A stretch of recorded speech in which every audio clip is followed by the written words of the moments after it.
peace, love, grace, mercy, courage, patience, and blessings be multiplied onto you.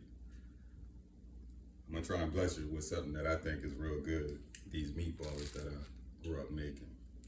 I made a video about a toxic culture today and talked about the bad things, but one of the good things is, man, black people sure can cook. You know what I'm saying? Like they cooking for a long time. So these meatballs, I put onion,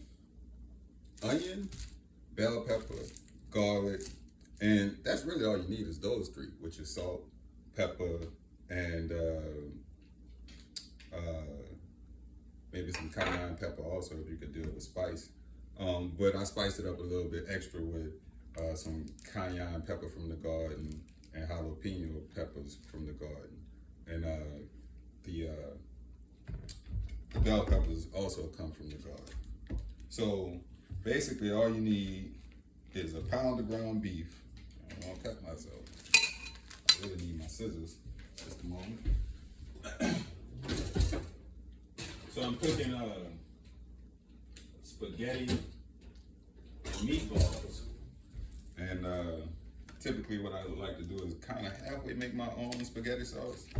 And I mean halfway because I take the tomatoes from the garden and I boil a whole bunch of them. And then, so I like to use the grass-fed ground beef.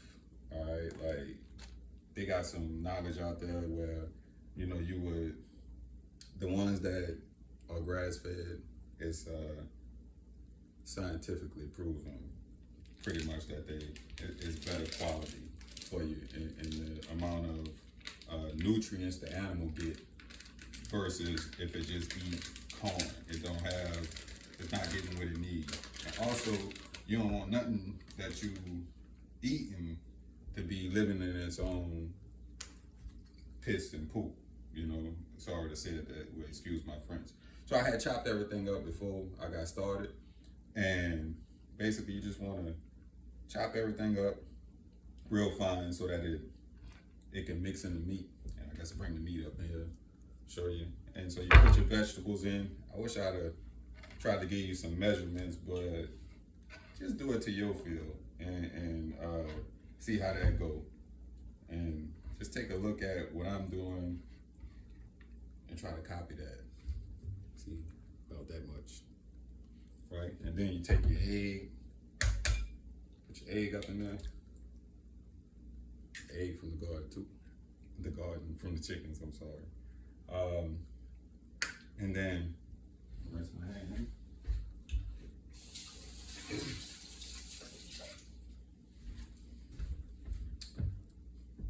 I'm gonna take, it's about a teaspoon of salt, and that's what I feel is a good amount. You don't want to over salt it, but you do need a little salt to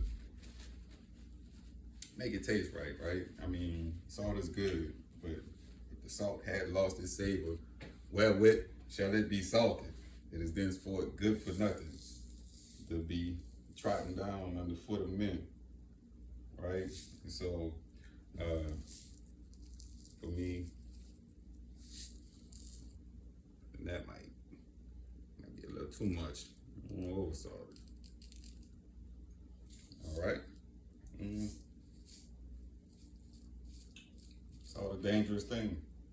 It really is dangerous, you know, if you, but dang, don't put enough, it don't taste right. I found that black pepper be doing something too. You can over pepper something. Like I had seen some stuff a while back that just talking about black pepper, and one day I was cooking something with black pepper and I over peppered it and my throat was hurting. So it kind of put up my spider senses on, you know, I don't be fooling with too much black pepper anymore like I used to. So this the nasty part, I guess. You gotta get up in here and go to town, mixing and blending with your hands is the kind of the way. And you kind of smashing the meat together, basically, and getting meatballs, or them, how do I explain it? I'm trying to think of words. I guess you changing the consistency.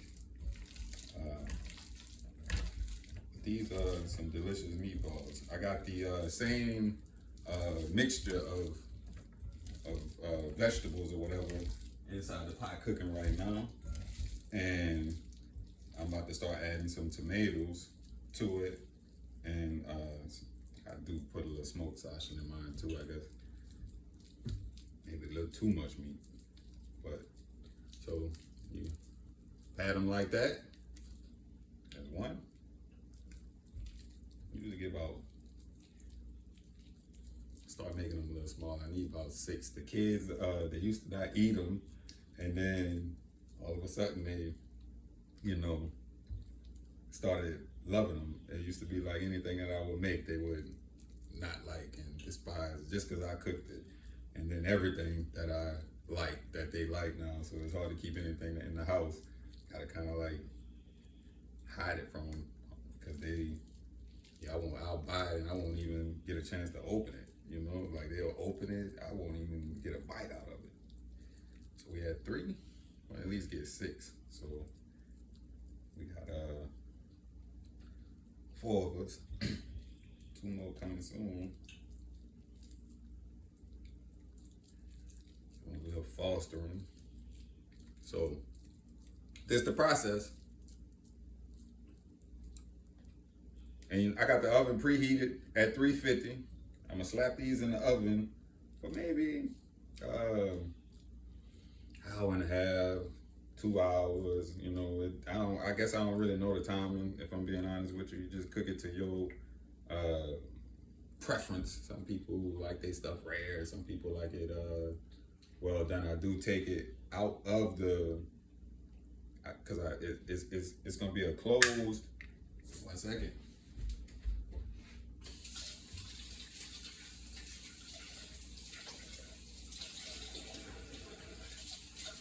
But it's gonna be closed, not open to the air. So sorry about that. So put the top on. What's the top for this one? No. Stick it in the oven for, like I said, at least about an hour and a half. I had the oven preheated. And that's how you make your meatballs, right?